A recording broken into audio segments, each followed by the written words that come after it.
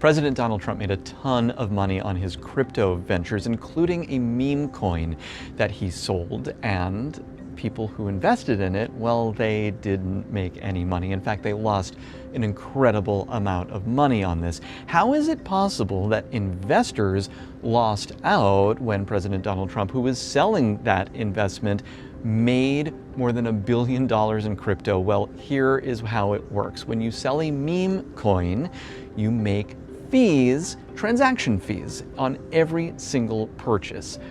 But the investment itself, that's how investors either gain or lose money. So irrespective of that decline, and they were massive declines, President Donald Trump collected fees along with the Trump Organization. But the people who were actually investing in the meme coin, those prices fell, they lost out. That's how that works.